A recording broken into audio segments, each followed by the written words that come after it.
Influence yourself first. Transform your mindset and achieve your goals. Audiobook. Reading by Coleman Hudson. Published by A1 Audiobook. It's Monday morning. You, let's call him Alex, have a plan. Coffee brewed, to-do list neatly written out on a crisp notepad. You're going to finally tackle that big presentation, the one that could really move things forward at work. You feel a flicker of motivation, a sense of readiness. You sit down at your desk, take a deep breath, and open your laptop. Then, an email notification dings. It's from your boss, Mark. The subject line looks innocent enough, but the content? It's a little critical, a little demanding, questioning a decision you made last week. Suddenly, that flicker of motivation sputters and dies. Irritation bubbles up in your chest, hot and tight. Your focus shatters like dropped glass. The presentation gets mentally shoved to the side, replaced by replaying Mark's words, crafting defensive replies in your head, and a growing sense of frustration. Your mood sours, the coffee tastes bitter, and the whole day feels like you're wading through thick mud, an uphill battle against an unseen force. Or maybe it's not an email from your boss. Maybe it's a casual, offhand comment from your partner over breakfast that rubs you the wrong way. Perhaps it's scrolling through social media and seeing someone else's perfect life, triggering a familiar pang of comparison or inadequacy. It could even be something as simple as a gloomy, rainy weather forecast that unexpectedly casts a shadow on your entire internal state, derailing your well-intentioned plans for the day. Does any of this sound even remotely familiar? That feeling of your day, your mood, your focus being hijacked by something outside of you. If you're nodding your head, you're not alone. Far from it. This is a common human experience. We all have goals, big and small. We have aspirations for who we want to be, how we want to feel, and what we want to achieve. We dream of being more productive, more patient, healthier, happier. Yet so often we find ourselves like Alex, reacting to the relentless stream of external events, other people's moods, or even our own fleeting, uninvited thoughts and emotions. We're more like a pinball bounced around by the bumpers of life than the person confidently holding the flippers. This is the problem defined. We live under the illusion that if we can just change our circumstances, get the better job, find the right partner, make more money, move to a new city, get our kids to listen, or even just have the sun shine every day, then we'll finally feel in control, happy, and fulfilled.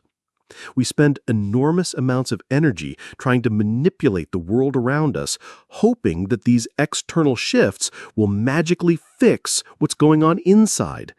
But it's like trying to change the reflection in the mirror without changing your face.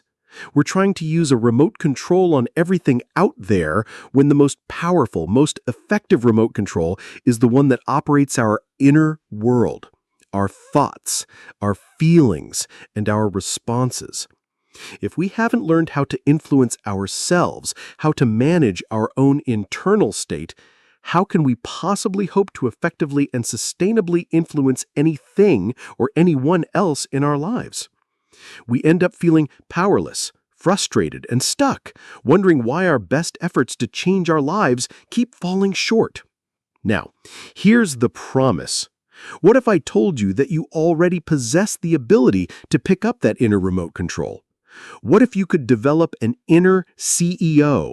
That calm, clear-headed, decisive, and resilient part of you that knows how to navigate the inevitable ups and downs of life with grace and strength. Imagine waking up most days feeling a sense of grounded control, a quiet confidence that you can handle whatever the world throws your way without being thrown completely off course. Picture yourself approaching challenges not with dread, but with clarity. Envision making decisions, big and small, that are truly aligned with your deepest values and what you want for your life, rather than being driven by fear, insecurity, or the expectations of others. Think about pursuing your goals with a steady, consistent focus, unperturbed by minor setbacks or distractions. This isn't about becoming a robot devoid of emotion or suppressing your true feelings. Far from it. It's about understanding your inner landscape, your thoughts, your emotions, your habitual reactions so profoundly that you can consciously choose your responses. It's about learning to work with your mind and emotions rather than being a victim of them. It's about cultivating positive, empowering habits that support your well-being and success. It's about building a life of genuine purpose and fulfillment from the inside out. This book, Influence Yourself First, is designed to hand you the practical, no-nonsense keys to this inner control panel. It's about showing you how to tune in to your own power. So, here is the complete roadmap of where we're going together.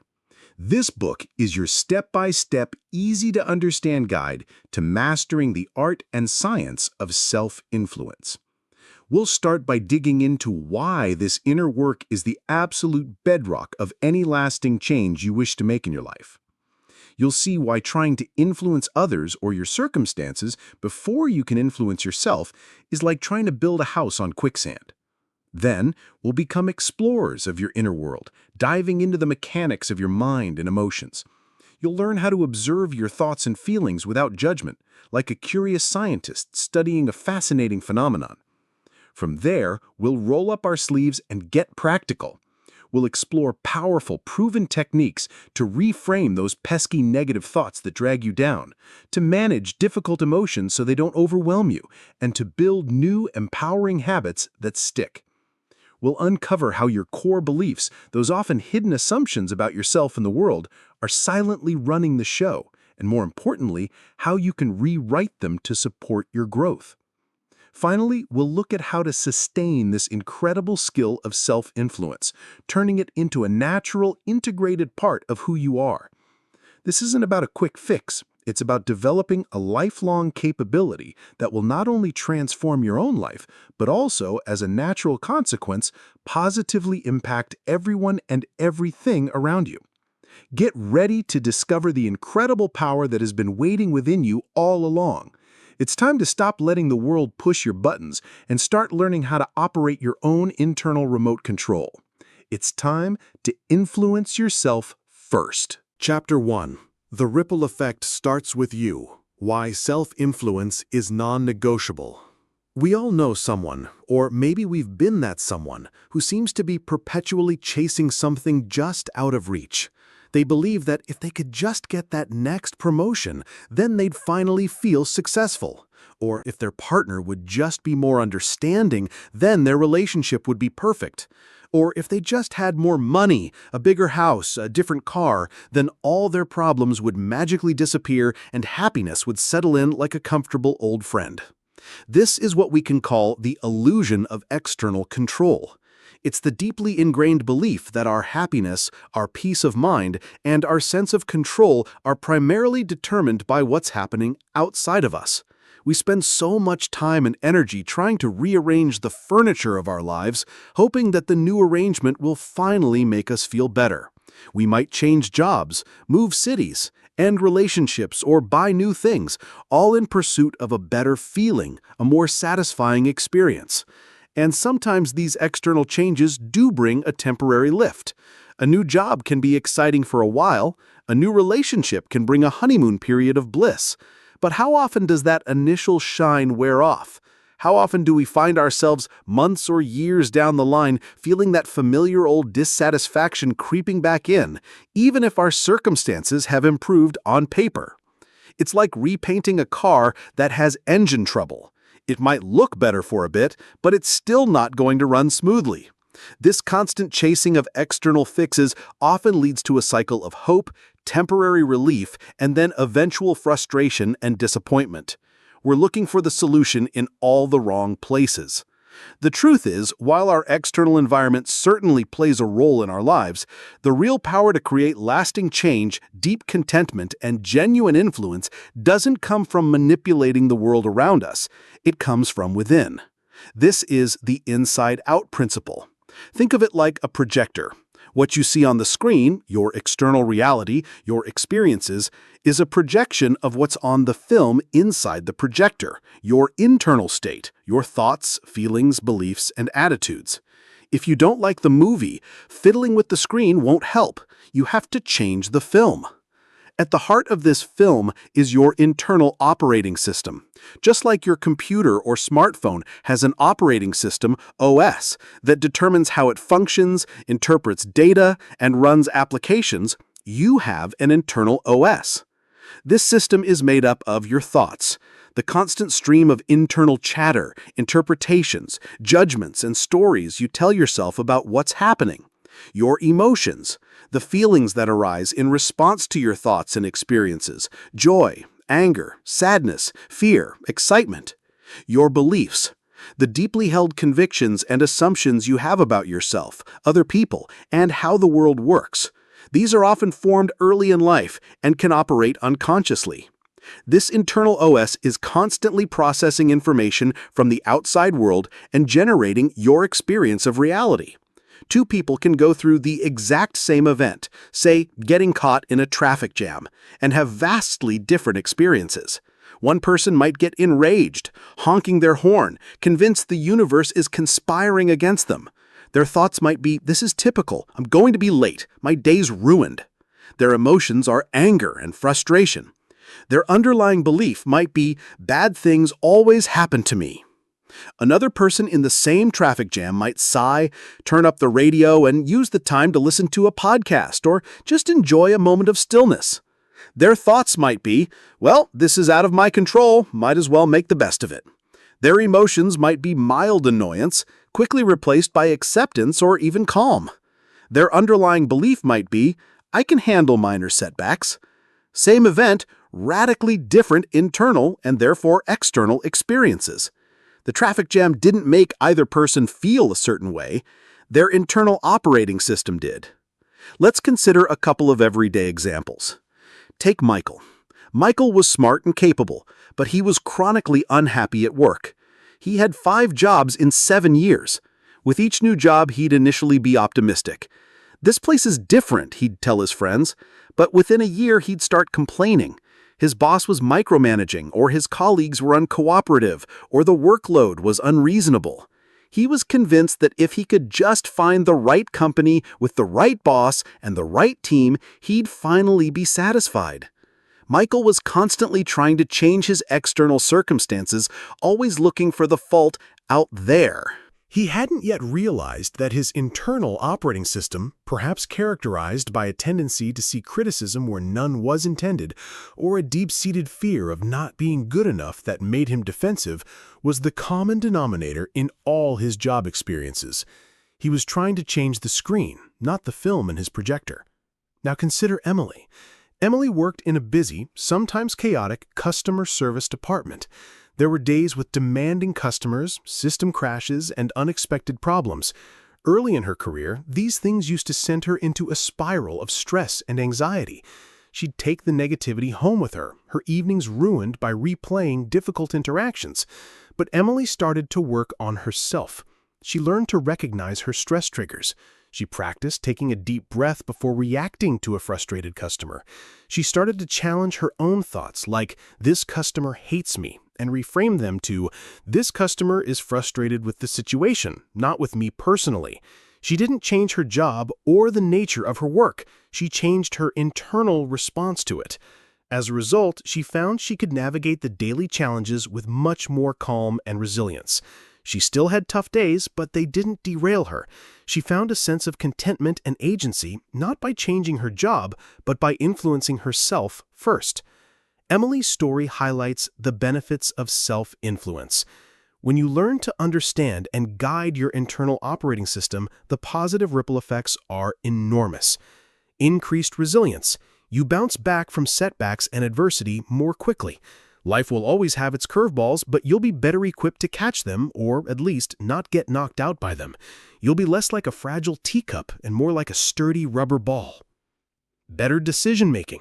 When you're not being hijacked by reactive thoughts or overwhelming emotions, you can think more clearly. You can access your rational mind, weigh options more objectively, and make choices that are aligned with your long-term goals and values rather than being driven by momentary impulses or fears. Improved relationships. When you understand your own emotional triggers and thought patterns, you become less reactive and more responsive in your interactions with others. You can listen better, communicate more effectively, and approach conflicts with a greater sense of calm and empathy. You're less likely to blame others for your feelings because you recognize your feelings originate within you. Authentic happiness and well-being. True, sustainable happiness isn't about a life free of problems. It's about knowing you have the inner resources to navigate those problems. It's a sense of peace and contentment that comes from within, independent of external circumstances. It's the quiet confidence of knowing you are the primary shaper of your experience. The journey to influencing yourself isn't about achieving some mythical state of constant bliss or emotionless perfection. It's about becoming more aware, more intentional, and more skillful in managing your inner world. It's about recognizing that the most powerful leverage point for creating a life you love lies not in trying to control everything around you, but in learning to master the one thing you truly can control: yourself. Chapter 1 Summary. This chapter established that trying to control the external world without first mastering our internal world, what we called the illusion of external control, is a recipe for disappointment. We've seen that genuine, sustainable change and influence operate on an inside-out principle. Your internal operating system, comprised of your thoughts, emotions, and beliefs, is what truly shapes your experience of reality. Through examples like Michael and Emily, we saw the difference between constantly seeking external fixes and working on internal responses. By learning to influence yourself first, you unlock profound benefits such as increased resilience, better decision-making, improved relationships, and authentic happiness. The journey begins by recognizing that the most significant impact you can make, the most potent ripple effect, starts within yourself. This self-influence isn't just a nice-to-have, it's non-negotiable for a truly fulfilling life. Chapter 2. Meet your inner committee. Understanding your thoughts and who's really driving. Have you ever tried to sit quietly for just 2 minutes, maybe waiting for a meeting to start or for the microwave to beep, and notice the sheer amount of stuff that goes on in your head? It's rarely silent, is it? It's more like a bustling meeting room, a radio station with multiple channels playing at once, or, as we'll call it, your inner committee. Imagine a conference table inside your mind. Seated around it are various members, each with their own distinct voice, agenda, and personality. There's usually a prominent member we can call the inner critic. This one is an expert at pointing out your flaws, replaying your mistakes, and telling you all the ways you're not good enough, smart enough, or capable enough. "You really messed that up," it might whisper after a minor stumble. "You shouldn't even try. You'll just fail." Then there's the worrier, sometimes called the anxious one. This committee member is a master of what-if scenarios, constantly scanning the horizon for potential disasters, big or small. What if you get fired? What if they don't like you? What if that headache is something serious? The worrier's job, in its own misguided way, is to try and keep you safe by anticipating every possible negative outcome, but it often just floods you with anxiety. You might also have the dreamer or the optimist at the table. This voice encourages you, sees possibilities, and paints pictures of a brighter future. "You can do this," it cheers. "Imagine how great it will be when..." This voice can be a powerful ally, but sometimes it can also lead to unrealistic expectations, if not balanced. And perhaps there's the realist, or the pragmatist, trying to keep things grounded. This voice might analyze situations logically, weigh pros and cons, and offer practical advice. "Okay, let's think this through step by step," it might say. These are just a few examples. Your own inner committee might have different members with unique names and roles. The point is, your mind isn't a single unified voice. It's a collection of these different thought streams, often chattering away simultaneously, sometimes even contradicting each other. So, who's actually driving the car when all these voices are shouting directions? Many of these voices, and the thoughts they produce, are automatic thoughts. These are the thoughts that just pop into your head, seemingly out of nowhere, without conscious effort or invitation. They're like mental reflexes. Where do they come from? Past experiences. If you had a critical parent, your inner critic might sound remarkably like them. If you experienced a significant failure in the past, the worrier might constantly remind you of it. Societal conditioning. Messages from media, culture, education, and our upbringing shape our beliefs about what's normal, successful, or acceptable. And these can fuel automatic thoughts. For instance, societal pressure to look a certain way can activate the inner critic about one's appearance. Learned habits of thinking. Over time, we develop habitual ways of interpreting events. If you've always looked for the negative, that becomes an automatic pattern. The problem isn't necessarily that we have these automatic thoughts or inner voices. The problem arises when we believe every single one of them, especially the negative or unhelpful ones, and let them dictate our feelings and actions without question. This is often because these thoughts are colored by cognitive distortions, common thinking traps that twist or skew our perception of reality, making things seem worse than they are. These distortions are like wearing glasses with a warped prescription. They make it hard to see clearly. Let's look at a few common ones. Black and white thinking, or all or nothing thinking. You see things in absolute, extreme terms. Something is either perfect or a total failure. You're either a complete success or a total loser. There's no middle ground. Example, Jessica gets an A- on a paper. Her thought, I'm such an idiot. If I didn't get an A+, I'm a total failure as a student. She ignores the fact that an A- is still a very good grade. Catastrophizing or magnification. You expect disaster to strike, no matter what. You take a small negative event and blow it way out of proportion, imagining the worst possible outcome. Example, David makes a small mistake on a report at work. His thought, oh no, they're going to fire me for this. I'll lose my job. I won't be able to pay my rent. I'll end up homeless. He jumps from a minor error to a catastrophic life event. Overgeneralization. You come to a general conclusion based on a single incident or a few pieces of evidence. If something bad happens once, you expect it to happen over and over again. You might use words like always, never, everybody, nobody. Example, you go on a date and it doesn't go well. Your thought, I'll never find anyone. I'm always so awkward on dates. Mental filter, or negative filtering. You pick out a single negative detail and dwell on it exclusively so that your vision of all reality becomes darkened like a drop of ink that discolors a whole glass of water. Example, you receive a performance review with lots of positive feedback and one small suggestion for improvement. You obsess over that one suggestion for days, ignoring all the praise. Personalization. You believe that everything others do or say is some kind of direct personal reaction to you. You also compare yourself to others, trying to determine who is smarter, better looking, etc. Example, your friend seems quiet at dinner. Your thought, she must be mad at me. What did I do wrong? When in reality, your friend might just be tired or preoccupied with something unrelated to you. Recognizing these distortions in your own thinking is a huge first step. But how you stop getting swept away by this inner committee and their often distorted pronouncements? The key is to cultivate the observer self. Imagine you're sitting in a movie theater. The thoughts, the voices of your inner committee, the cognitive distortions, they are the movie playing on the screen. The observer self is you, sitting in the audience, watching the movie. You are not in the movie, you are not the characters, you are simply observing what's playing out. This observer self is a part of your consciousness that is calm, detached, and non-judgmental.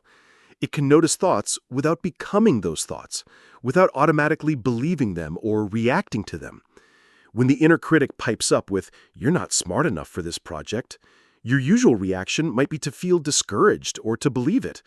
But if you activate your observer self, you can simply notice, there's the inner critic again telling me I'm not smart enough. You don't have to argue with it, agree with it, or push it away. You just acknowledge its presence, like noticing a cloud passing in the sky. This creates a little bit of space, and in that space, you have a choice.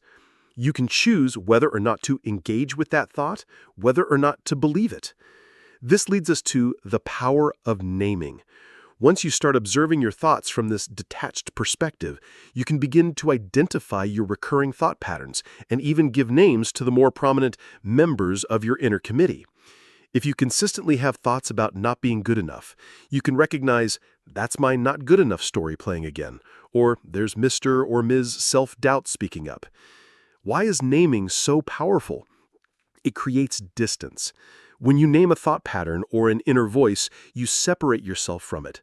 It's no longer you, it's a thought or a voice that you are experiencing. It demystifies. These thoughts can feel overwhelming when they're just a jumble in your head. Giving them a label makes them more manageable and less intimidating. It helps you recognize patterns. You start to see when certain committee members tend to show up. Does the worrier get louder when you're tired? Does the inner critic appear when you're about to try something new? So, the first step in influencing yourself is to get to know this inner committee. Who are the main players? What do they usually say? What are their favorite cognitive distortions? And most importantly, can you start to listen to them not as absolute truths, but as one set of voices among many, observed by your calm, steady observer self? You're not trying to silence the committee, that's usually impossible and counterproductive, but to understand them, to recognize their patterns, and to choose which voices you give the microphone to. You are the chairperson of this committee, not just a passive attendee. Chapter 2 Summary. In this chapter, we've pulled back the curtain on the inner committee, the collection of various thoughts and voices like the inner critic and the worrier that constantly chatter in our minds. We've learned that many of these are automatic thoughts, often shaped by past experiences and societal conditioning, and frequently colored by common cognitive distortions like black and white thinking or catastrophizing, which can warp our perception of reality. The key takeaway is the power of developing an observer self. This allows us to step back and notice our thoughts without getting swept away by them, like watching a movie instead of being in it. By practicing this and using the power of naming our dominant thought patterns and committee members, we create distance and begin to understand who's really trying to drive our internal experience, taking the first crucial step towards consciously choosing our direction. Chapter 3. The Unblinking Mirror. Developing rock-solid self-awareness. Imagine trying to navigate a new city without a map or GPS. You might wander aimlessly, get lost frequently, and feel increasingly frustrated. Or picture a doctor trying to diagnose an illness without asking any questions or running any tests. They'd just be guessing, wouldn't they? In the same way, trying to influence yourself, change your habits, or improve your emotional well-being without first developing a clear understanding of your inner landscape is like fumbling in the dark. This is why self-awareness is so critical. You can't change what you don't acknowledge. Self-awareness is the unblinking mirror. It's the ability to turn your attention inward and see yourself with honesty and clarity. Your thoughts, feelings, behaviors, strengths, weaknesses, values, and motivations, without immediately judging, criticizing, or trying to fix anything. It's about gathering accurate data about your internal operating system as we discussed in Chapter 1. Without this data, any attempts at self-influence will be based on assumptions, guesswork, or what you think you should be, rather than who you truly are and how you genuinely function. Many of us go through life on a kind of autopilot. We react to situations based on ingrained habits and unexamined beliefs. We might feel a surge of anger and lash out, or feel a wave of anxiety and avoid a challenge, without really understanding why we're doing it or what's driving those responses. Developing rock-solid self-awareness is about switching off that autopilot and becoming a conscious, curious observer of your own experience. So how do we cultivate this unblinking mirror? It's not about navel-gazing or becoming self-obsessed. It's about employing practical tools for self-observation. Journaling, your private thought laboratory. Journaling is one of the most powerful and accessible tools for boosting self-awareness. It's like having a conversation with yourself on paper or on a screen. There are many ways to journal. Find what resonates with you. Thought dumping or brain dumping. At the end of the day, or whenever you feel overwhelmed, simply write down everything that's on your mind, uncensored. Don't worry about grammar, spelling, or making sense. Just get it out. This can help you identify recurring thoughts, worries, and themes. You might notice, wow, I spent a lot of mental energy today worrying about that presentation. Gratitude journaling. Regularly listing things you're grateful for can shift your focus towards the positive, but it also reveals what you value and what brings you joy, increasing awareness of your emotional baseline. Guided prompts. Use specific questions to direct your reflection. For example, when did I feel most energized today? What was I doing? When did I feel most drained or frustrated? What was the situation and what thoughts were going through my mind? What was a small win I had today? If I reacted in a way I regret, what was I thinking and feeling just before? Emotional check-ins. A few times a day, just jot down what emotion you're primarily feeling and what might be contributing to it. This builds your emotional vocabulary and helps you connect feelings to events or thoughts. Mindfulness and meditation. Training your attention. Mindfulness is simply paying attention to the present moment, your thoughts, feelings, bodily sensations, and surroundings, without judgment. Meditation is a formal practice to cultivate mindfulness. Even a few minutes a day can make a big difference. Simple breath awareness. Sit quietly and bring your attention to the sensation of your breath going in and out. When your mind wanders, and it will, gently bring your focus back to your breath. This trains you to observe your thoughts without getting carried away by them. The body scan. Mentally scan your body from your toes to the top of your head, noticing any sensations, tightness, warmth, tingling, relaxation, without judging them or trying to change them. This helps you become more aware of how stress or emotions manifest physically. The pause button. Creating space before reaction. This is less a formal practice and more an in-the-moment skill. When you feel a strong emotion starting to rise, or you're about to react impulsively, like snapping at someone or reaching for that comfort food, try to mentally hit a pause button. Take one deep breath. This tiny gap between the stimulus, what happened, and your response can be incredibly powerful. In that pause, you can ask yourself, what am I feeling right now? What do I really want to do here? What's the most constructive response? Think of Mark. He used to have a short fuse. If his kids were noisy while he was trying to work from home, he'd immediately yell. After learning about the pause button, when he felt his irritation rising, he'd close his eyes for just 3 seconds and take one deep breath. In that tiny space, he could recognize, I'm feeling overwhelmed, and then choose to calmly ask his kids to play in another room instead of exploding. This pause allowed him to see his internal reaction before it became an external regret. A key part of looking into the unblinking mirror is identifying your triggers. Triggers are specific situations, people, words, thoughts, or even memories that reliably set off a strong emotional or behavioral response in you. These responses are often automatic and can feel overwhelming. Does criticism from your boss always make you feel defensive or incompetent? Does seeing a certain type of social media post always make you feel envious or inadequate? Does being ignored in a conversation make you feel invisible or angry? Does a particular tone of voice from your partner immediately put you on edge? Start to pay attention to these moments. When you have a strong reaction, gently ask yourself, what just happened right before I felt this way? Over time, you'll begin to see patterns. Understanding your triggers doesn't mean you can always avoid them, nor should you necessarily try to, but it means you can be better prepared for them. When you know a trigger might be coming, you can have your pause button ready. This leads directly to tracking your patterns. Self-awareness grows when you begin to connect the dots between your thoughts, feelings, and behaviors over time. Do you notice you tend to feel more anxious on Sunday evenings? What thoughts are usually present then? Perhaps worries about the upcoming week. Do you find yourself procrastinating on certain types of tasks? What feelings come up when you think about those tasks? Maybe fear of failure or boredom. Do you consistently overcommit yourself and then feel resentful? What beliefs about saying no might be at play? Perhaps a belief that you have to please everyone. Consider Linda. She often felt overwhelmed and stressed. By journaling and practicing mindful check-ins, she started to notice a pattern. She felt most stressed after interacting with a particular colleague who was very negative.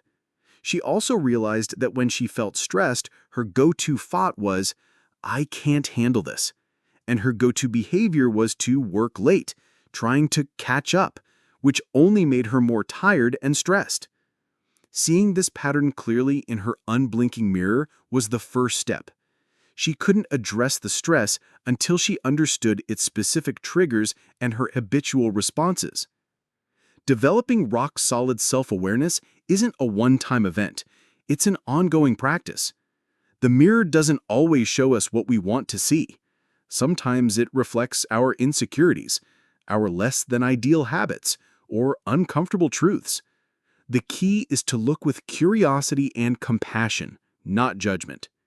You're not looking for flaws to beat yourself up over. You're looking for information that can empower you to make conscious choices and ultimately to influence yourself in a positive direction. This honest self-assessment is the foundation upon which all the other skills in this book will be built. Chapter 3, Summary. This chapter emphasized that self-awareness is the bedrock of self-influence. You can't change what you don't first acknowledge. We explored why looking into the unblinking mirror of our inner world is crucial, moving beyond autopilot to conscious observation. We discussed practical tools for self-observation, including various journaling methods like thought dumping and guided prompts, mindfulness and meditation, such as breath awareness, and the powerful in-the-moment technique of using a mental pause button to create space between stimulus and response. By starting to identify your personal triggers and track your recurring patterns of thoughts, feelings, and behaviors, as illustrated by Mark of Linda, you're building the honest self-assessment necessary to see yourself clearly and begin the process of intentional, positive change. Chapter 4. Taming the Thought Tsunami. How to steer your mind, not be swept away. If you've been practicing the self-awareness techniques from the last chapter, you've probably noticed just how busy your mind can be.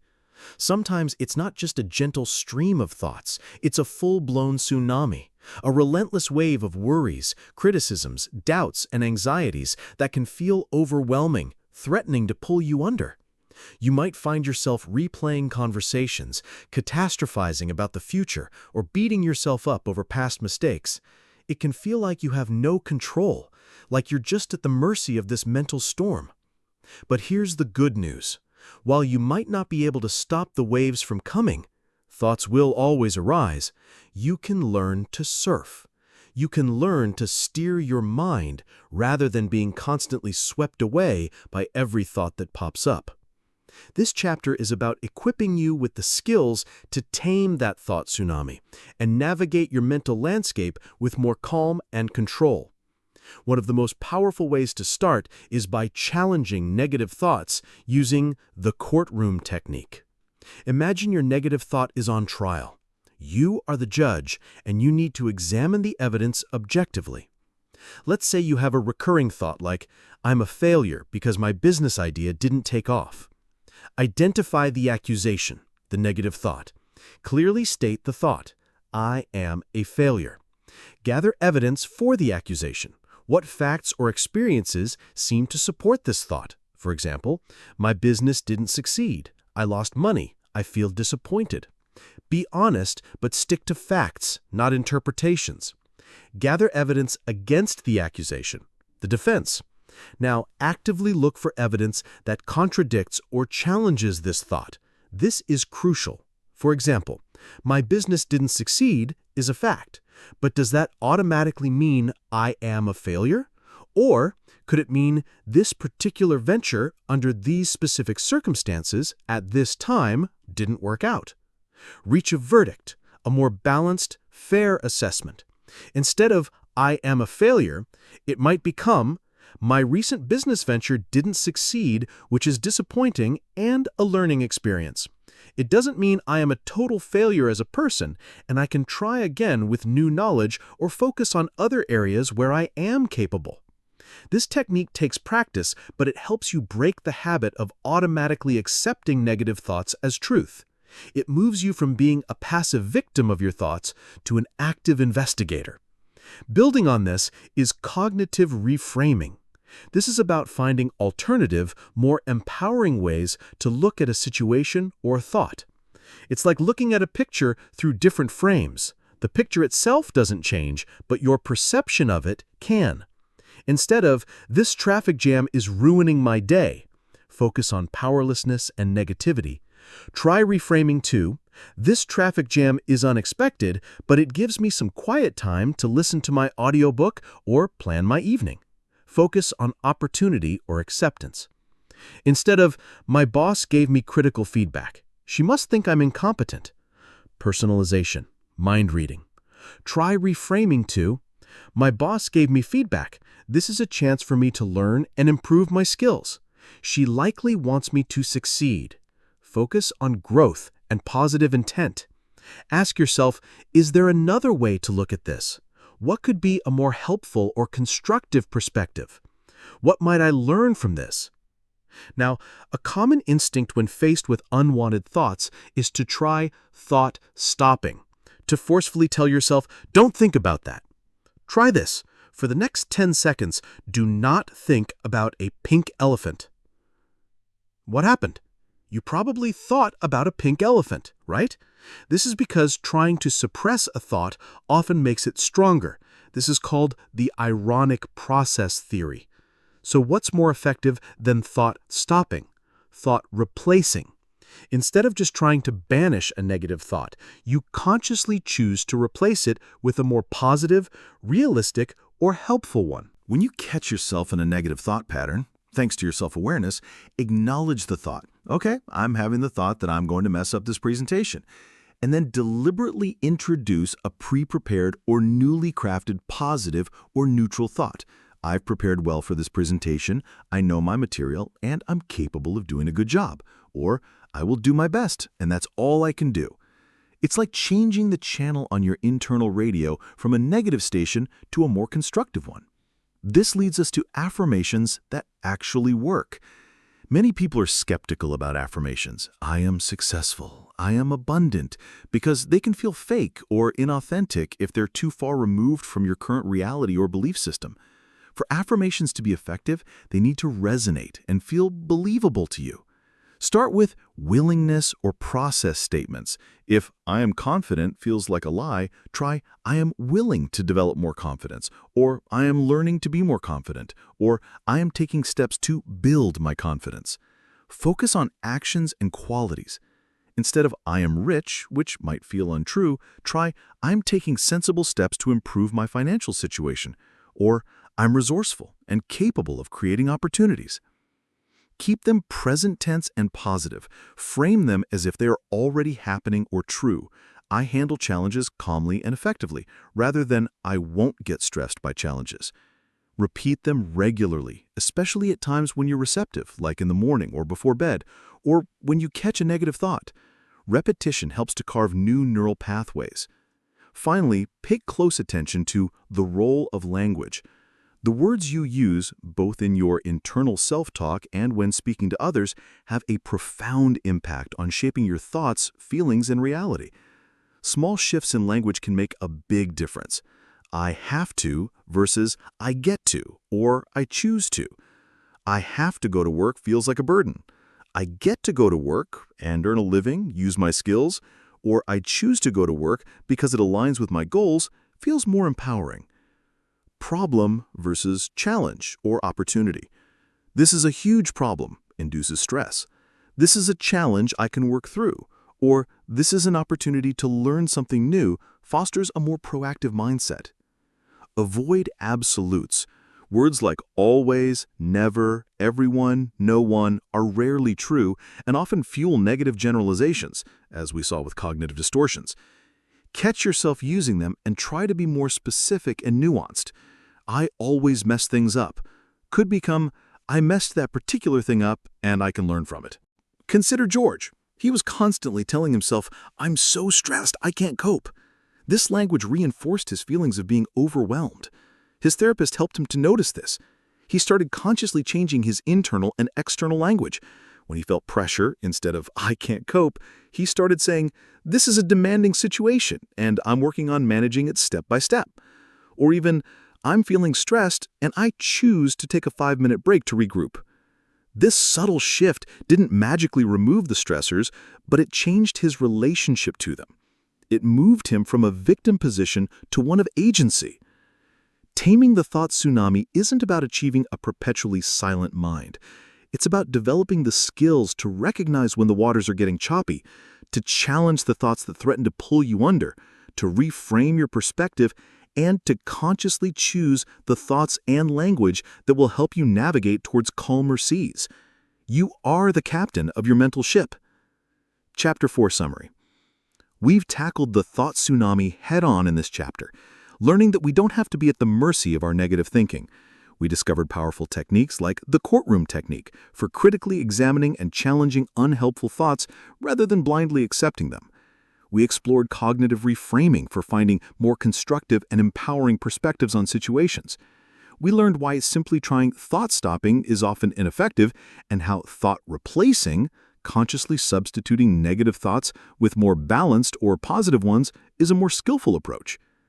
We also covered how to craft affirmations that actually work by making them believable and process-oriented, and highlighted the profound impact of our language, understanding how small shifts like "I choose to" instead of "I have to" can significantly alter our perception and agency, as we saw with George. These tools equip us to steer our minds effectively, rather than being swept away. It's important to find healthy outlets for emotional expression rather than bottling them up or letting them explode. What works will vary from person to person, but here are some constructive ideas. Physical activity. Go for a run, punch a punching bag, dance, do some yoga. Movement can be a fantastic way to release pent-up emotional energy. Creative expression. Write in a journal, as we discussed. Draw, paint, play music, sing. Creativity can transform raw emotion into something tangible and often beautiful. Talking it out. Share your feelings with a trusted friend, family member, therapist, or coach. Voicing your emotions can help you process them and gain perspective. Make sure it's someone who will listen supportively, not just try to fix it or tell you not to feel that way. Mindfulness or meditation. As we discussed, these practices help you observe emotions without getting consumed by them. Crying. Tears can be a natural and healthy release of sadness, frustration, or even overwhelming joy. Problem solving when appropriate. If an emotion is signaling a specific problem that can be addressed, calmly consider what practical steps you can take. For example, if anger is due to a boundary violation, how can you assert that boundary respectfully? Through these practices, understanding emotions as data, not directives, naming them, allowing them, and finding healthy outlets, you begin to build emotional resilience. Emotional resilience isn't about not feeling difficult emotions, it's about your ability to navigate them and bounce back from emotional setbacks more effectively. It's like a buoy in the ocean. It gets tossed around by the waves, even submerged at times, but it always pops back up to the surface. Consider Linda again from Chapter 3, who used to let a bad day at work ruin her entire week. By learning to work with her emotions, she started to change this. When a customer was rude, she'd first name her feeling. Okay, I'm feeling really frustrated and a bit disrespected. She'd allow herself to feel it for a moment, maybe take a few deep breaths, her pause button. Then, instead of wallowing in it all evening, she might choose a healthy outlet, like going for a walk to clear her head, or talking it over briefly with her partner, not to complain endlessly, but to process it and let it go. She learned that the initial sting of the interaction was unavoidable, but the prolonged suffering was optional.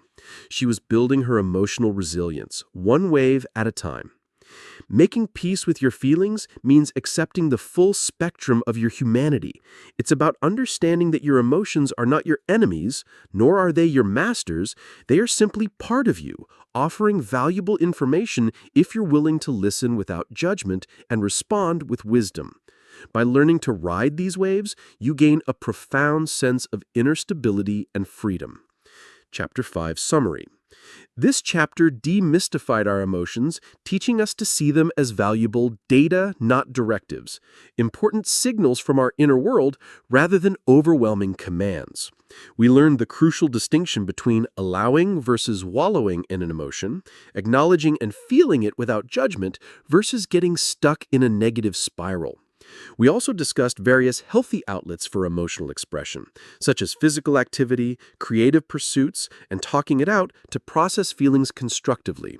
By integrating these skills, as Linda did to better manage work stress, we build emotional resilience, enabling us to navigate life's emotional waves with greater skill and less distress, ultimately making peace with our feelings instead of being controlled by them. Chapter 6. The Habit Loop Hack. Engineering your actions for automatic success. Think about your morning routine. You probably wake up, maybe hit the snooze button, a habit, get out of bed, use the bathroom, brush your teeth, make coffee, or check your phone. You likely do many of these things without much conscious thought. They're automatic. These are habits, behaviors that we repeat regularly, often unconsciously, that shape a huge portion of our daily lives. In fact, research suggests that up to 40 to 45% of what we do each day isn't based on active decision-making, but on habit. That's an enormous chunk of your life running on autopilot. Now, this can be a good thing if your autopilot is programmed with beneficial habits, like exercising regularly or saving money. But it can be a major roadblock if it's programmed with unhelpful ones, like mindlessly snacking, procrastinating, or negative self-talk. The good news is that habits aren't set in stone. They can be understood, hacked, and intentionally redesigned. This chapter is about understanding the science of habit formation and learning how to engineer your actions for more automatic success. At the core of every habit is a simple neurological loop, often called the habit loop, which consists of three parts: the cue, or trigger. This is a signal that tells your brain to go into automatic mode and which habit to use. Cues can be almost anything: a specific time of day, such as 3 p.m., when you usually crave a snack; a location, like your couch, where you always turn on the TV; an emotional state, such as feeling stressed, which triggers you to smoke; other people, such as seeing a friend who always orders dessert, prompting you to do the same; or a preceding action in a sequence, such as finishing dinner, which cues you to reach for cookies. The routine or behavior. This is the actual habit itself, the physical, mental, or emotional action you take. It could be grabbing a cookie, lighting a cigarette, opening a social media app, or lacing up your running shoes. The reward or payoff. This is what satisfies the craving or desire that the cue initiated, and it tells your brain that this particular loop is worth remembering and repeating in the future. The reward could be the sugar rush from the cookie, the nicotine hit from the cigarette, the distraction provided by social media, or the endorphin release from a run. It's this reward that reinforces the habit and makes it more likely to occur next time the cue appears. Understanding this loop, cue, routine, reward, is the key to both breaking bad habits and building good ones. You can't easily eliminate a cue, and you can't really ignore the craving for a reward. The leverage point is often in changing the routine. Before we dive into changing specific habits, let's talk about identifying your keystone habits. A keystone habit is a single, relatively small habit that, when adopted, can trigger a cascade of other positive changes in your life. It creates a ripple effect, making it easier to build other good habits and often unintentionally crowding out bad ones. For some people, regular exercise is a keystone habit. When they start exercising, they often naturally begin to eat healthier, sleep better, and feel less stressed. For others, making their bed every morning can be a keystone habit. It's a small win at the start of the day that can lead to a greater sense of order, productivity, and well-being. Tracking your spending can be a keystone habit for financial health, leading to better budgeting and reduced impulse buys. A daily mindfulness practice, even for just 5 minutes, can improve focus and emotional regulation throughout the day. Think about your own life. Is there one small change that, if you implemented it consistently, might have a disproportionately large positive impact? Identifying and focusing on a keystone habit can be more effective than trying to overhaul everything at once. Now, let's look at the mechanics of change. breaking bad habits, interrupting the loop, and replacing the routine. Let's say Chris has a habit of mindlessly scrolling through social media for an hour every night before bed, which leaves him feeling anxious and makes it hard to sleep. Identify the cue. Chris realizes the cue is usually around 9 p.m., when he's sitting on the couch after dinner, feeling a bit bored or wanting to unwind. Identify the reward. What is he really getting from this? Is it distraction? A sense of connection? Even if superficial? A way to avoid thinking about tomorrow? Let's say it's primarily a desire for mental distraction and a way to de-stress. Experiment with new routines. The key is to find a different routine that can provide the same reward when the cue hits. Chris could try reading a physical book, which provides distraction, can be relaxing. Listening to a calming podcast or music, distraction, de-stressing. Doing some light stretching or a short meditation, de-stressing, promotes sleep. Calling a friend for a quick chat, connection. He needs to experiment to see which new routine satisfies that underlying craving for distraction and relaxation. Once he finds one that works, he needs to consciously choose that new routine every time the 9 p.m. couch boredom cue arises. Over time, the new routine will become more automatic. Building good habits. Starting small, consistency over intensity, tracking progress.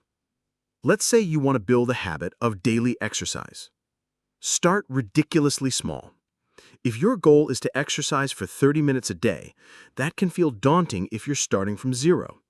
Instead, commit to something so easy you can't say no, like put on my running shoes and walk to the end of the driveway, or do one push-up.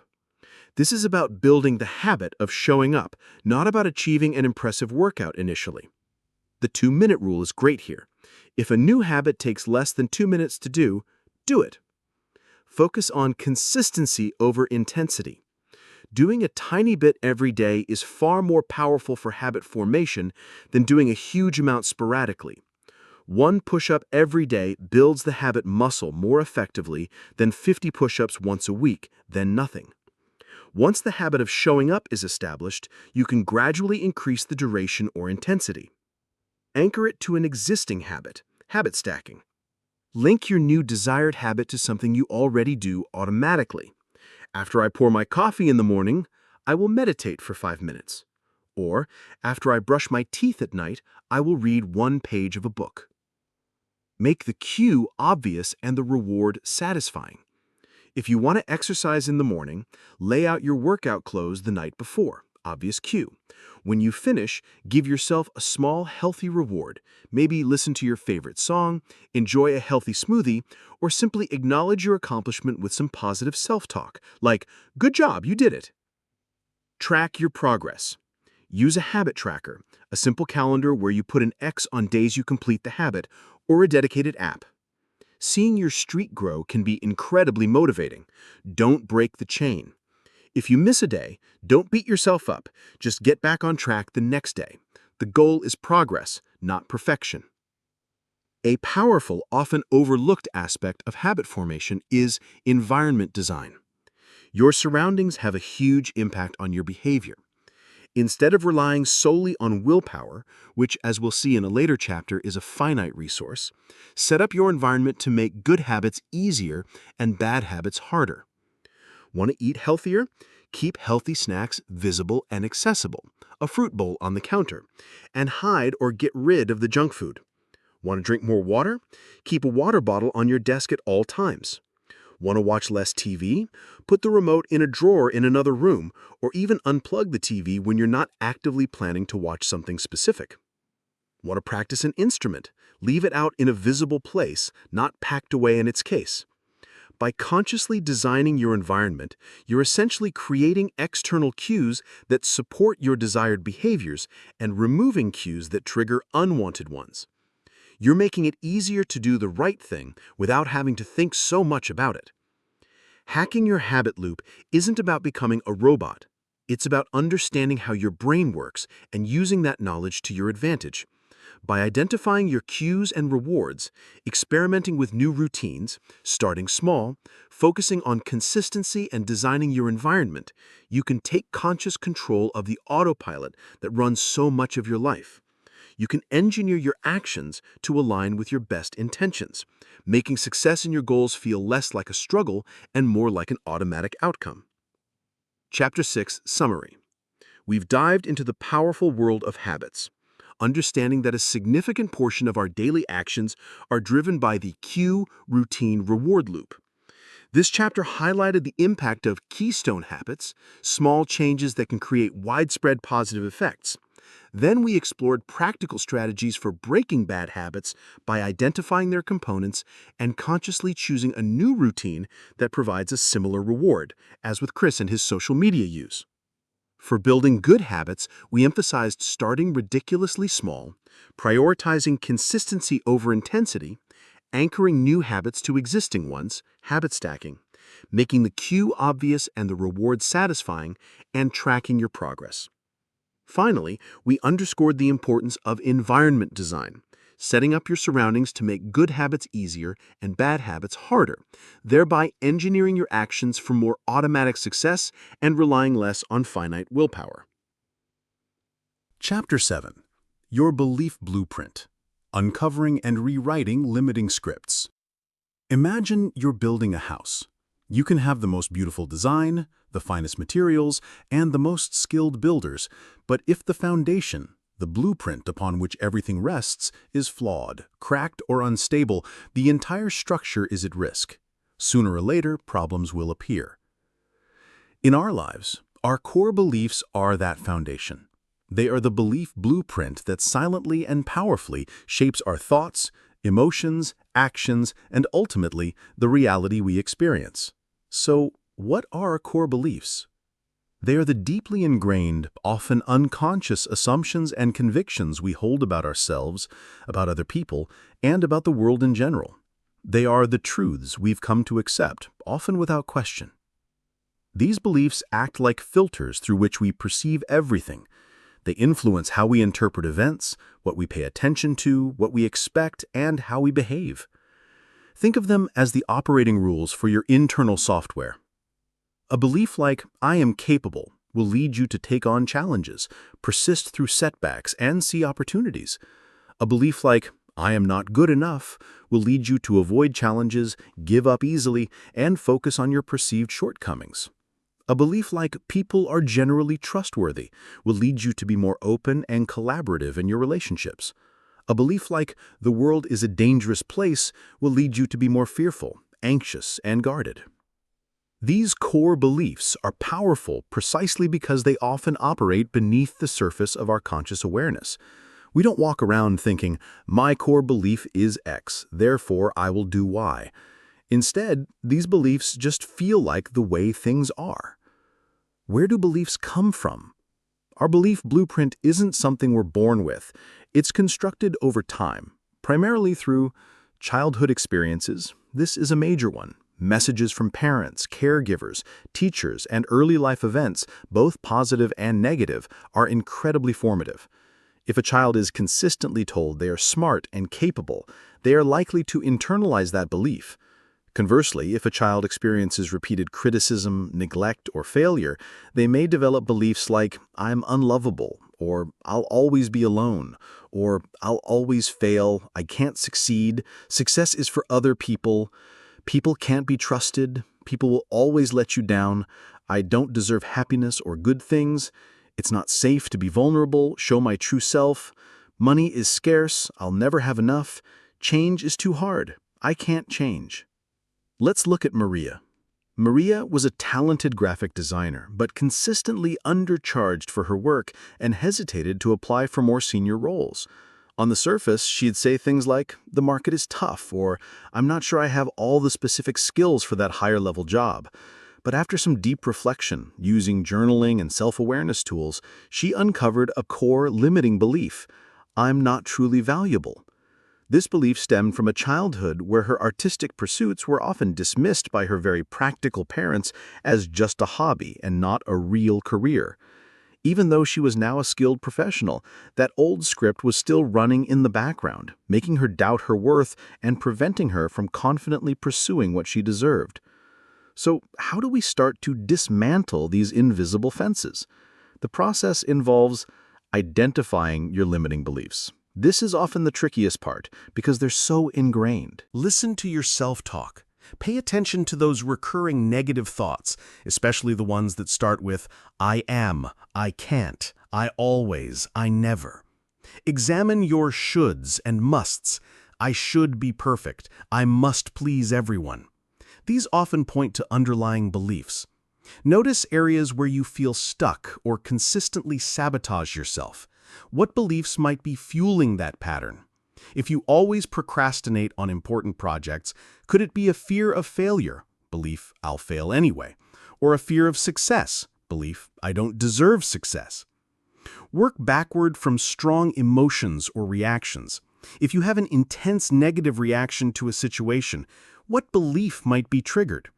If constructive criticism sends you into a spiral, could it be activating a belief like, I'm incompetent? Challenging and testing your beliefs. Once you've identified a potential limiting belief, it's time to put it on trial, much like we did with negative thoughts in Chapter 4, but at a deeper level. Ask yourself, where did this belief come from? Is the source credible or outdated?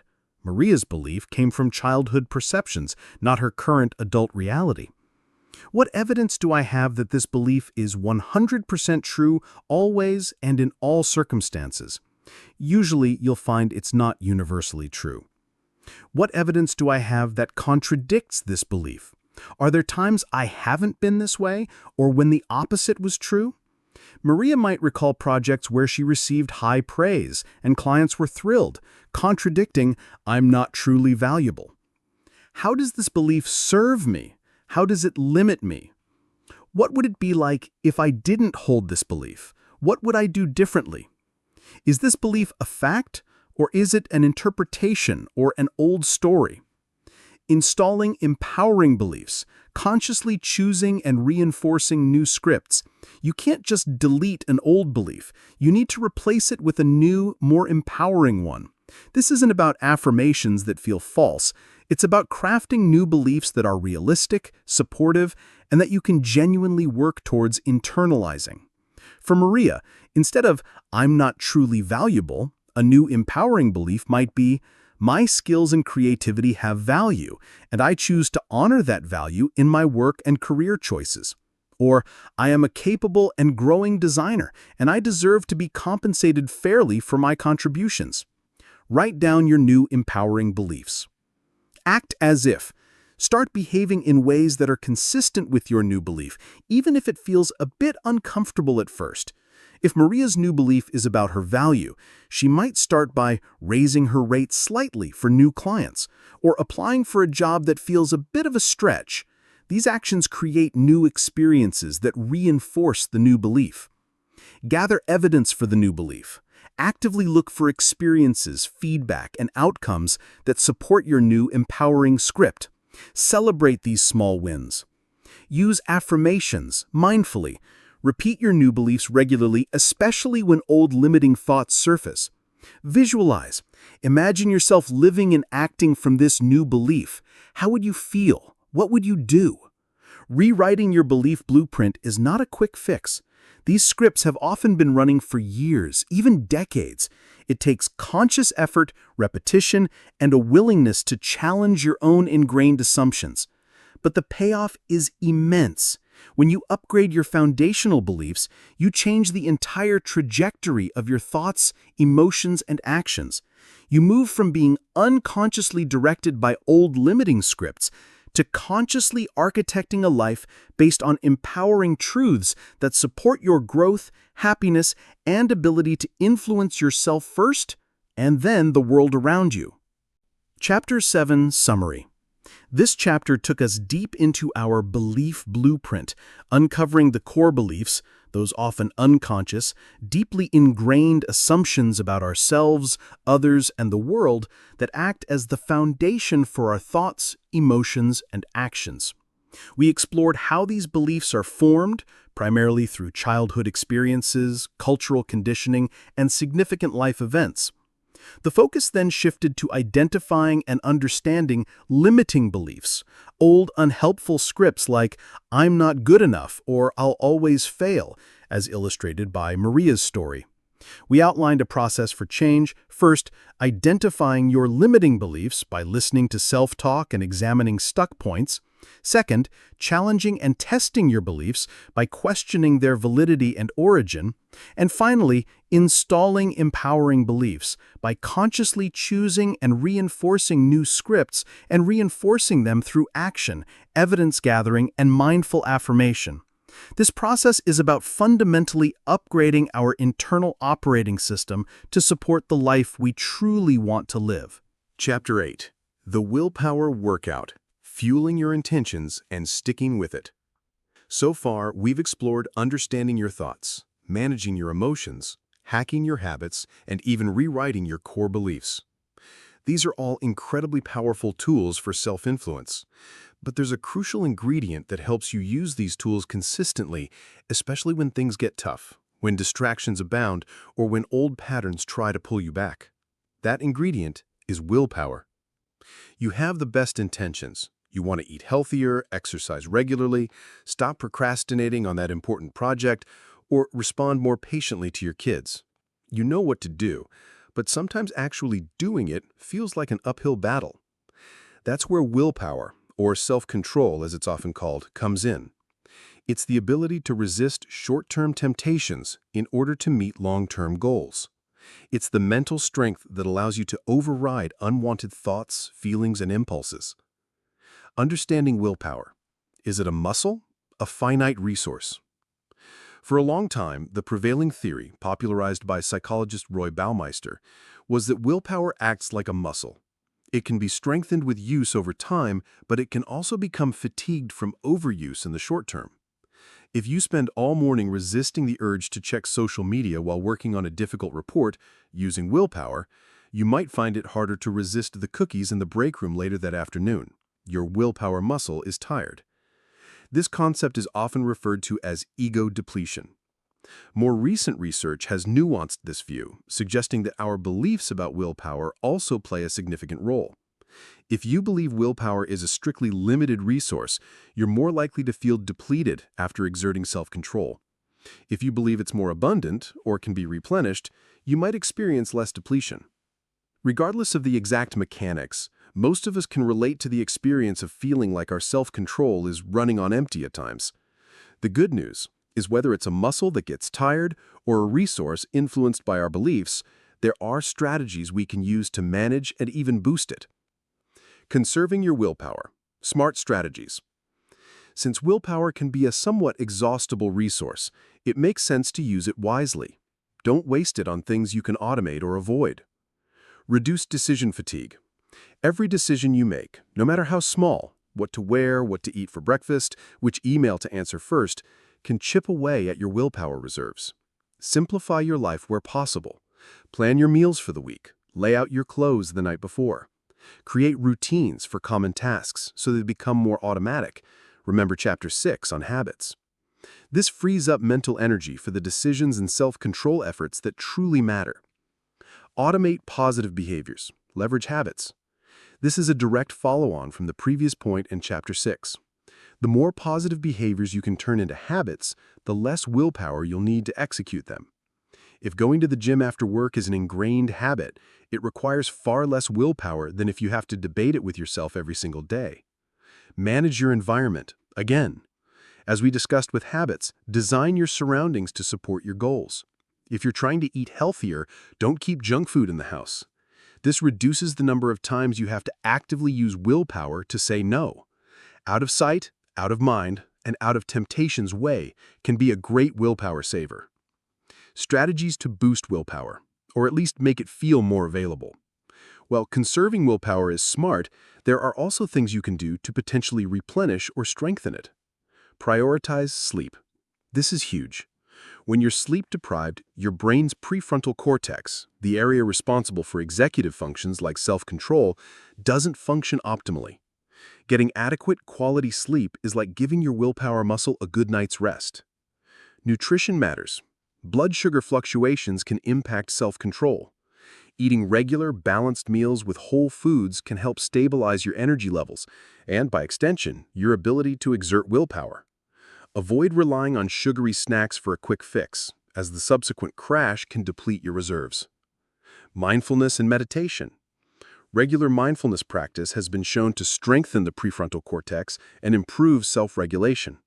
Even a few minutes a day can help you become more aware of impulses without automatically acting on them, which is a core component of willpower. Small, regular willpower workouts. Just like a muscle, some argue you can strengthen willpower by practicing self-control in small, manageable ways. This could be something like committing to maintain good posture for an hour, or resisting the urge to check your phone for a set period. Start small and build up. The power of why. Connecting your actions to your deeper values and motivations. Perhaps the most potent fuel for willpower isn't about brute force, but about meaning. When your actions are deeply connected to your core values and a compelling why, it becomes much easier to find the strength to stick with them. If your why for eating healthy is just a vague, "I should lose some weight," your willpower might falter easily. But if your why is, "I want to have the energy to play with my grandkids," or "I want to be a healthy role model for my children," or "I value my long-term health and vitality so I can pursue my passions," that deeper motivation provides a much stronger anchor when temptation strikes. Take some time to really clarify why your goals are important to you. Write it down. Keep it visible. When your willpower wavers, remind yourself of your why. Dealing with setbacks and temptation. Self-compassion versus self-criticism.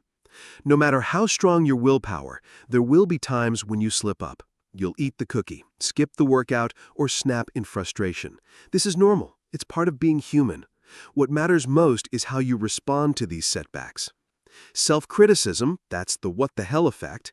If you beat yourself up, "I'm such a failure. I have no willpower. I might as well just give up and eat whatever I want for the rest of the weekend." This would lead to more overeating and feeling worse. New Tom, self-compassion and learning. "Okay, I definitely ate more than I planned. I'm feeling a bit disappointed in myself, but it's not the end of the world. Parties can be tricky. Maybe next time I can eat a healthy snack before I go, or position myself further from the buffet table. For now, I'll just get back to my healthy eating plan with my next meal." This allows him to learn, forgive himself, and maintain his long-term goals. Willpower is not about being perfect. It's about understanding your human tendencies, using smart strategies to conserve and boost your self-control, fueling your efforts with a powerful why, and treating yourself with compassion when you inevitably stumble. It's a key workout for your self-influence journey. Chapter 8. Summary. We explored the nature of willpower in this chapter, understanding it as the mental strength to resist short-term temptations for long-term goals, often conceptualized as a muscle that can fatigue but also be strengthened. We discussed practical strategies for conserving your willpower, such as reducing decision fatigue and automating positive habits, and for boosting willpower, including prioritizing sleep and nutrition, practicing mindfulness, and using pre-commitment strategies. A critical element highlighted was the power of why. Connecting your actions to deep personal values and a compelling why provides a much stronger wellspring of resolve than brute force. Finally, and crucially, we addressed dealing with setbacks and temptation, emphasizing the importance of responding with self-compassion, like New Tom, rather than self-criticism, as self-compassion helps you learn from slips and get back on track more effectively, preserving your motivation for the long haul. Chapter 9. The Surprising Strength of Self-Compassion. Your Best Inner Coach. Throughout this book, we've talked a lot about observing your thoughts, managing emotions, changing habits, and challenging beliefs. As you engage in this work of self-influence, you'll inevitably encounter moments of struggle, setbacks, and perceived failures. You'll make mistakes. You'll fall short of your own expectations sometimes. This is simply part of the human experience of growth. In these moments, what kind of voice typically shows up in your head? For many of us, it's the inner critic, that harsh, judgmental voice we met in Chapter 2. It's quick to pounce with, "You idiot, how could you mess that up again?" Or, "You're so lazy, you'll never change." Or, "See, I told you you weren't good enough." This inner critic might feel like it's trying to motivate you through tough love, to whip you into shape. But in reality, its constant barrage of negativity often has the opposite effect. It can lead to shame, discouragement, anxiety, depression, and a decreased motivation to even try. It's like having a relentless, abusive coach who only points out your flaws. Now, imagine a different kind of inner coach, one that is understanding, supportive, and kind, especially when you're struggling. This is the voice of self-compassion. And here's the surprising part for many. Self-compassion is often a far more effective motivator and a much more powerful tool for resilience and growth than self-criticism. It's about becoming your own best inner ally, not your own worst enemy. What self-compassion really is and isn't. There are a lot of misconceptions about self-compassion, so let's clear those up first. Self-compassion is not self-pity. Self-pity involves getting lost in your own problems and feeling like you're the only one who is suffering. Poor me. Self-compassion, on the other hand, recognizes that suffering and imperfection are part of the shared human experience. Everyone struggles. Everyone feels inadequate at times. You are not alone in your flaws or your pain. When you make a mistake, instead of feeling like, "I'm the only one who's this messed up," you can remember this is what it means to be human. Other people go through similar things. This sense of connection can reduce feelings of shame and isolation. Mindfulness versus over-identification. Mindfulness, as we've discussed, is about observing your thoughts and feelings in the present moment without judgment. In the context of self-compassion, it means acknowledging your painful thoughts and emotions without getting swept away or consumed by them. You don't suppress your pain, but you also don't exaggerate it or get stuck in a negative spiral. You hold your experience in balanced awareness. Yes, I'm feeling a lot of anxiety right now. Mindful observation. Rather than, "I am my anxiety. This anxiety is taking over everything." Over-identification. Practical self-compassion exercises. Cultivating self-compassion is a practice. Here are a few ways to begin. How would you treat a friend? The next time you're being hard on yourself, pause and ask, if my best friend or someone I deeply care about came to me with this same problem or feeling this same way, what would I say to them? How would I treat them? Then try to direct that same kindness and understanding towards yourself. Comforting touch.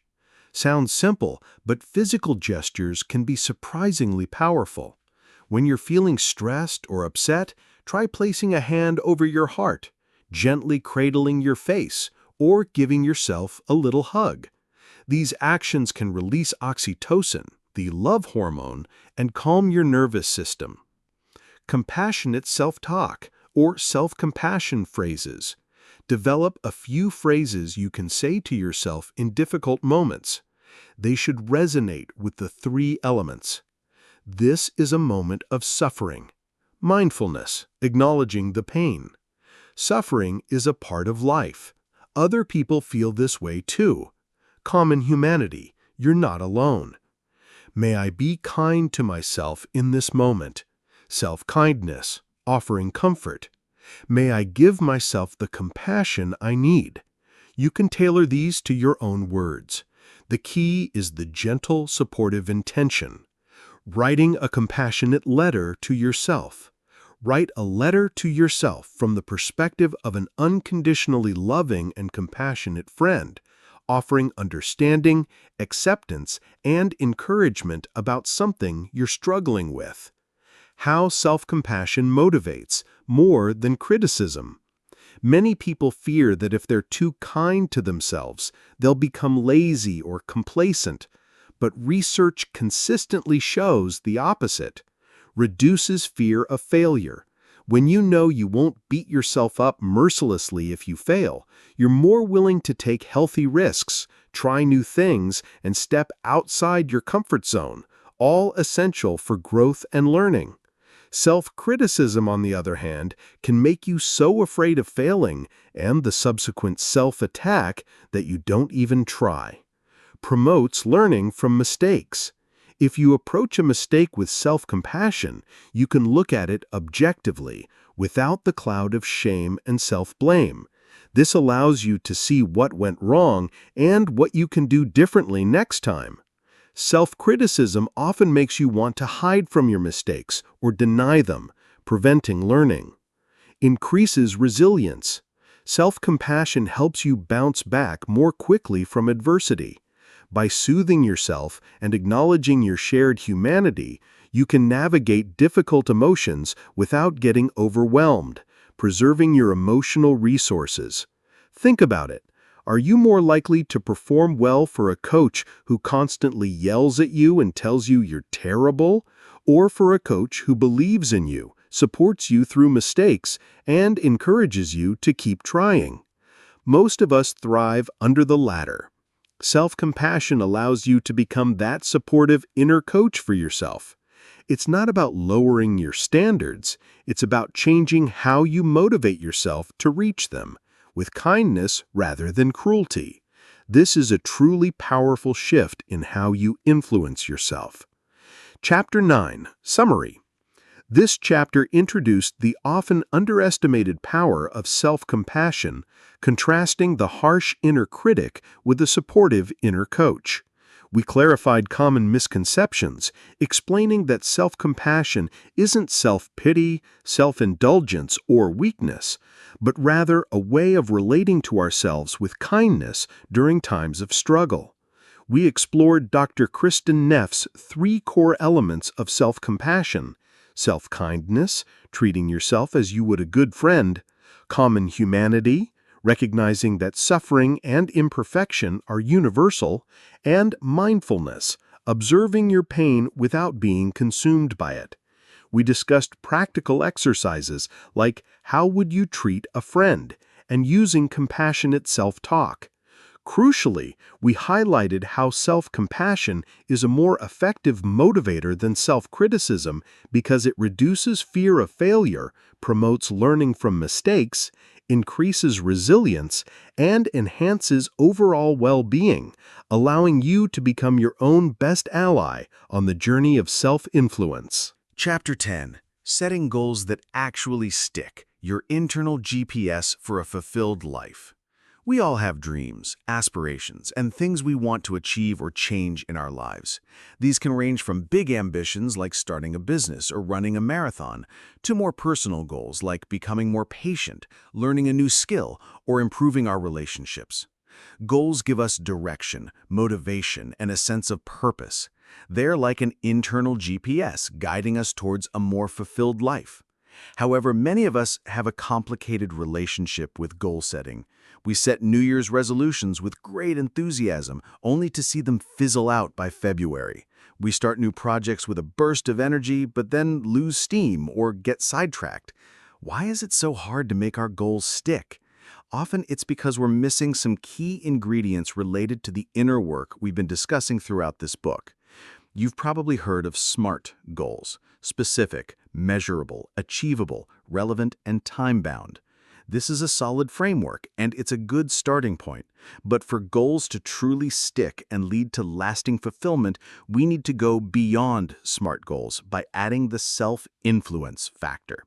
This means ensuring your goals are deeply aligned with your inner state, your values, your self-awareness, your beliefs, and your capacity for self-compassion. Here's how to set goals that actually stick, infused with the principles of self-influence. Ensure deep alignment with your values, your why revisited. Before you even define the what of your goal, get crystal clear on the why. As we touched on in the Willpower chapter, goals driven by a deep sense of personal meaning and alignment with your core values are far more likely to be pursued with sustained energy. Instead of, I want to lose 20 pounds, a what goal, possibly driven by external pressure, ask, why is this important to me? What deeper value does this connect to? Perhaps it becomes, I want to feel more energetic and vibrant, value vitality, so I can be more present and active with my family, value connection, family. This why provides much stronger fuel. A goal that isn't truly yours or that conflicts with your deeper values will always feel like an uphill battle. Use your self-awareness, Chapter 3, to check in. Does this goal genuinely resonate with who I am and what I want for my life, or is it something I feel I should do? The power of intention versus rigid attachment to outcome. While it's good to have a clear outcome in mind, becoming overly attached to a very specific result can be counterproductive. Life is unpredictable. Obstacles arise. Sometimes the exact outcome we envisioned isn't possible or isn't even the best outcome for us. Focus on your intention and controllable actions. Set a clear intention for what you want to move towards. For example, my intention is to become a more patient parent.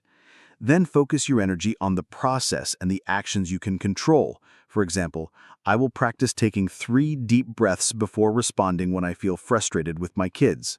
I will read a chapter of a parenting book each week. Be flexible with the how and when. Your internal GPS might need to reroute you if there's a roadblock. If you're overly rigid, you might give up entirely when faced with an unexpected detour. If you're focused on the intention and willing to adapt your approach, you're more likely to stay the course. This requires self-compassion when things don't go exactly as planned. Visualizing success the right way. Visualization can be a powerful tool, but many people do it ineffectively. Simply fantasizing about the end result, for example, imagining yourself effortlessly crossing the finish line of a marathon without ever training, can actually decrease motivation because your brain gets a little hit of the reward without doing the work. Focus on process visualization. Yes, have a clear image of your desired outcome, but spend more time visualizing the process of achieving it. If your goal is to give a great presentation, visualize yourself calmly preparing, practicing your speech, handling questions confidently, and feeling a sense of accomplishment afterwards. If your goal is to eat healthier, visualize yourself grocery shopping for nutritious foods, preparing healthy meals, and enjoying how good those foods make you feel. Include overcoming obstacles. Mentally rehearse how you'll handle potential challenges. This prepares you and makes you less likely to be derailed when they actually occur. What will you do if you feel tempted to skip a workout? What if you get negative feedback on a project? Break down big goals into actionable steps and leverage habit principles. A big, audacious goal can feel overwhelming, which can lead to procrastination or giving up before you even start. Chunk it down.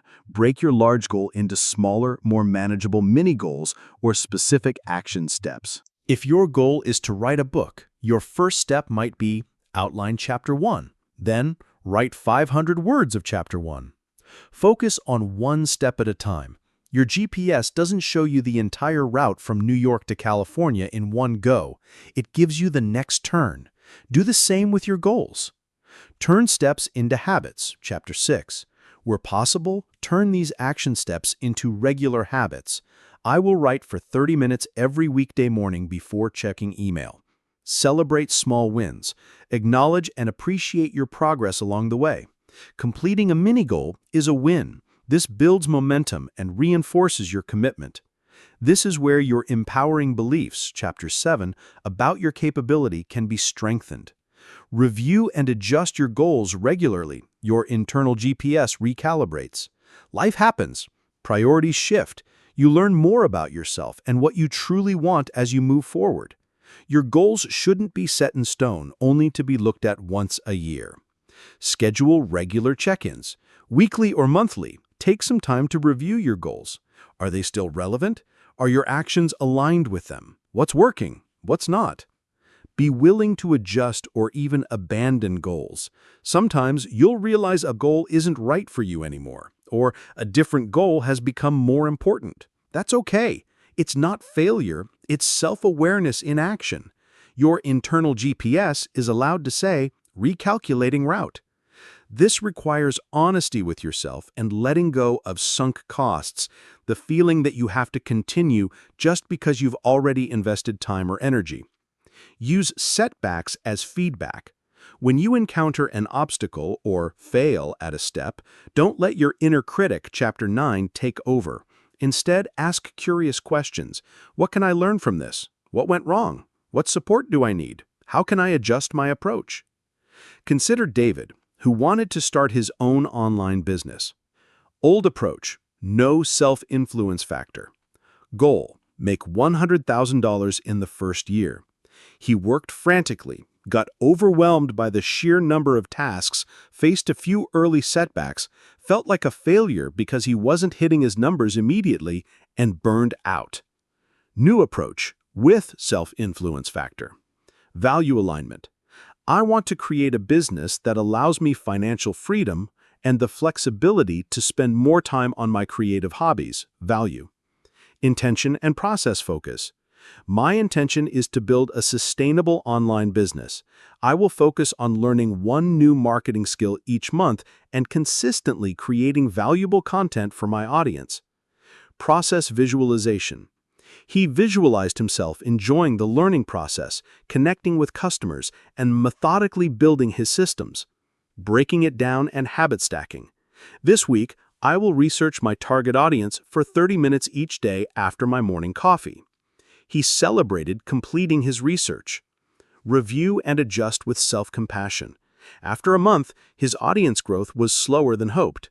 Instead of giving up, he compassionately acknowledged it was a challenge, researched different strategies, and adjusted his content plan. Setting goals that actually stick is less about willpower and more about wisdom. The wisdom to choose goals that are deeply meaningful, to focus on the process, to break things down, to visualize the journey, and to be kind and flexible with yourself along the way. When you infuse your goal setting with self-influence, your internal GPS becomes a powerful, reliable guide to a life that truly reflects who you are and what you want to create. Chapter 10 Summary. We re-examined goal setting, moving beyond traditional frameworks like SMART to incorporate the crucial self-influence factor, ensuring your goals deeply align with your core values and are supported by your inner work. This chapter emphasized the power of intention versus attachment to outcome, encouraging a focus on the controllable process rather than rigid adherence to a specific result. We learned the importance of visualizing success the right way by concentrating on the journey and overcoming obstacles, not just the end state. Practical strategies included breaking down big goals into manageable steps, turning those steps into habits, and celebrating small wins. Finally, we highlighted the necessity of reviewing and adjusting your goals regularly with self-compassion, allowing your internal GPS to recalibrate as you learn and grow, as seen in David's revised approach to starting his business. This holistic approach creates a more sustainable and fulfilling path to achieving what truly matters. Chapter 11. The Outward Flow. How Influencing Yourself Naturally Influences Others. Throughout this book, our primary focus has been on the inner journey, learning to influence your thoughts, emotions, habits, beliefs, and actions. It's been about mastering your internal landscape. You might be wondering, okay, this is great for me, but how does this help me in my relationships, my career, or my ability to make a positive impact on the world around me? The beautiful truth is that when you genuinely influence yourself first, a powerful outward flow begins. The changes you cultivate within naturally and often effortlessly start to influence those around you and your interactions with the world. It's not about manipulation or trying to control others. It's about the authentic ripple effect of your own transformed state of being. Think about it. Have you ever been around someone who is genuinely calm and centered, even in a stressful situation? Their presence can have a calming effect on everyone else in the room. Or someone who is truly confident and self-assured, not arrogant. Their quiet strength can be inspiring. This is the contagion effect in action. Our internal states, our moods, our stress levels, our sense of calm or confidence are, to some extent, contagious. When you are less reactive and more able to manage your own stress, thanks to your work with thoughts in Chapter 4 and emotions in Chapter 5, you bring a more stable presence to your interactions. This can de-escalate tension in conflicts and create a safer space for others. When you cultivate genuine positivity and optimism, not Pollyanna-ish, but a realistic hopefulness, it can lift the spirits of those around you. When you operate from a place of self-acceptance and inner peace, others often feel more at ease in your company. This leads directly to authentic charisma. We often think of charisma as something flashy or performative, a set of techniques to win people over. But true, sustainable charisma isn't about putting on an act. It stems from a deep sense of self-acceptance, genuine presence, and comfort in your own skin. When you've done the inner work to understand yourself, accept your imperfections with self-compassion, Chapter 9, and align with your values, Chapter 10, you radiate an authenticity that is naturally attractive and engaging. People are drawn to those who are real, who are comfortable being themselves. You're not trying to be charismatic, you just are, because you're congruent. Your inner self and outer expression are in harmony. One of the most significant outward flows is improved communication. When your internal world is less chaotic, your ability to communicate effectively skyrockets. Better listening, when you're not preoccupied with your own internal committee's chatter or instantly formulating a defensive reply, you can truly listen to what another person is saying, both their words and the emotions behind them. You become more present and empathetic. Clearer expression. When you're clear about your own thoughts and feelings, thanks to self-awareness, Chapter 3, you can express them more coherently and calmly, even when discussing difficult topics. You're less likely to lash out in anger or shut down in fear because you've learned to manage those internal states. Reduced defensiveness. When your sense of self-worth isn't constantly on the line because you've worked on your limiting beliefs, Chapter 7, and practiced self-compassion, you're less likely to perceive every comment as a personal attack. You can receive feedback more openly and engage in discussions more constructively. Another powerful outward flow is the ability to set healthy boundaries. Boundaries are about knowing where you end and others begin, and communicating your needs and limits respectfully. This is often very difficult to do if you don't have a strong sense of self-worth or if you're driven by a need to please others, often rooted in limiting beliefs.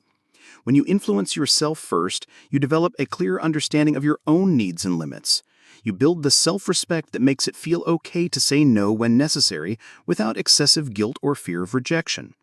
Because you can manage your own emotional responses, you can communicate your boundaries calmly and firmly, rather than aggressively or passively. This not only protects your own well-being, but also teaches others how to treat you, fostering healthier and more respectful relationships. Perhaps the most inspiring aspect of this outward flow is becoming a source of inspiration, not by trying. When you are genuinely committed to your own growth, when you live authentically, when you navigate challenges with resilience and grace, you naturally inspire others. It's not about preaching or telling people what to do. It's about embodying the change. Consider Jennifer. She was a manager in a department that went through a stressful restructuring. While many of her colleagues were panicking, complaining, or resisting, Jennifer focused on what she could control: her own mindset, her communication with her team, and finding solutions. She acknowledged the difficulty of the situation, mindfulness, allowing emotions, but maintained a calm, proactive approach, self-influence. She didn't tell her team, "Don't worry." She showed them how to navigate uncertainty with composure and focus. Her quiet strength and resilience became a stabilizing force, and her team members later said her example helped them get through a very tough time. Jennifer wasn't trying to inspire. Her self-influence naturally flowed outward. When you influence yourself first, your children see you modeling emotional regulation and problem-solving. Your colleagues see you handling pressure with integrity and focus. Your friends see you pursuing your goals with dedication and self-compassion. This outward flow isn't about becoming perfect or having all the answers. It's about the genuine impact of your commitment to your own inner development. The more you cultivate peace, clarity, and strength within yourself, the more those qualities will naturally radiate out and positively affect your relationships, your work, and your broader community. The greatest influence you can have on the world often begins with the profound, quiet work of influencing yourself. Chapter 11. Summary. This chapter revealed the beautiful outward flow, how mastering self-influence naturally and positively impacts your interactions and relationships without needing to control or manipulate others. We explored the contagion effect, where your internal state, like calm or confidence, can unconsciously affect those around you. We saw that authentic charisma stems from genuine self-acceptance and presence, not from learned techniques. A significant benefit is improved communication, as inner clarity leads to better listening and clearer, calmer expression. Furthermore, a strong sense of self, cultivated through inner work, enables you to set healthy boundaries more effectively. Perhaps most powerfully, by embodying your own growth and resilience, like Jennifer during her company's restructuring, you can become a source of inspiration for others, not by trying, but simply by living authentically. The core message is that the most profound way to positively influence the world around you is to first dedicate yourself to influencing your own inner world. Chapter 12. The Lifelong Journey, Making Self-Influence Your Way of Being. We've covered a lot of ground together in this book. We've explored the landscape of your inner world, from the noisy committee of your thoughts to the powerful waves of your emotions. We've learned to build habits that serve you, to rewrite limiting beliefs, to fuel your willpower, to cultivate self-compassion, and to set goals that truly resonate.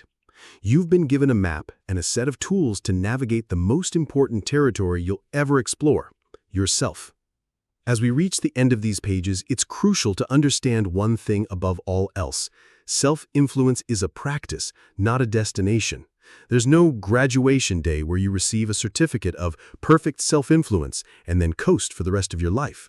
This isn't about achieving some mythical state of perpetual calm, unwavering motivation, and flawless behavior. Life will continue to present new challenges, new triggers, and new opportunities for growth. The journey of self-influence is, in fact, the journey of life itself, a continuous process of learning, adapting, and becoming more of who you truly are. Think of it like physical fitness. You don't go to the gym for a few months, get in shape, and then say, "Great, I'm done with exercise forever." To maintain your fitness, you need to keep practicing, keep showing up. Similarly, the skills of self-influence require ongoing attention and application. Some days will be easier than others. Some days you'll feel like you're making great strides, and other days you might feel like you've taken a step back. That's all part of the process. The key is to embrace this as a lifelong journey of continuous growth and learning. To support you on this journey, let's revisit your Self-Influence Toolkit, a review of key strategies. The Observer Self, Chapter 2 and 3. Your ability to step back and notice your thoughts and feelings without judgment is foundational. Keep practicing this. Challenging negative thoughts and reframing. The courtroom technique and looking for alternative perspectives are skills you can use daily. Allowing emotions and healthy outlets. Chapter 5. Remember, emotions are data. Practice naming them, allowing them, and expressing them constructively. The Habit Loop Hack. Chapter 6. Continuously look for ways to build supportive habits and gently dismantle unhelpful ones by understanding their cues, routines, and rewards. Rewriting limiting beliefs. Chapter 7. Stay curious about the underlying beliefs that might be driving your behavior. Be willing to challenge and upgrade them. Willpower, wisdom, and your why. Chapter 8. Manage your energy wisely, fuel yourself with meaning, and practice self-control in sustainable ways. Self-compassion. Chapter 9. This is perhaps your most vital tool. Be your own best inner coach, especially when you stumble. Value-aligned goal setting. Chapter 10. Regularly check in with your goals to ensure they reflect what truly matters to you and focus on the process. Keep these tools handy. You might even create a little summary sheet for yourself. Which ones do you need to focus on right now? Which ones feel most natural? And which ones require more conscious effort? As you move forward, it's also helpful to anticipate future challenges. Life is dynamic. You'll encounter new stressors, unexpected changes, and situations that test your newfound skills. When a major life event occurs, a new job, a loss, a relationship change, how will you apply your self-awareness and emotional regulation tools? When old familiar triggers pop up, how will you use your pause button and choose a more conscious response? When you feel yourself slipping back into old patterns of thought or behavior, how will you meet yourself with self-compassion and gently guide yourself back on track? Thinking about this in advance can help you feel more prepared and less likely to be caught off guard. You're building resilience not just for today, but for the future you. Remember the compound effect of small inner shifts. It might not always feel like you're making dramatic progress. Sometimes the changes are subtle, incremental. But just like small, consistent deposits into a savings account grow significantly over time, small, consistent efforts in self-influence compound to create massive long-term transformation. The daily practice of catching one negative thought and reframing it. The weekly commitment to one new healthy habit. The moment-to-moment choice to respond with self-compassion instead of criticism. These seemingly small acts, repeated over time, reshape your brain, your behavior, and your experience of life in profound ways. Don't underestimate the power of these small, consistent inner shifts. Ultimately, the goal of this journey is to achieve living congruently. Congruence is when your inner world, your values, beliefs, thoughts, and feelings is in alignment with your outer actions and how you present yourself to the world. It's a state of wholeness, authenticity, and integrity. When you live congruently, you experience less internal conflict and stress. You feel a greater sense of purpose and meaning. Your decisions become clearer and easier. You build deeper, more authentic relationships. You naturally radiate a quiet confidence and peace. This is the true fruit of self-influence.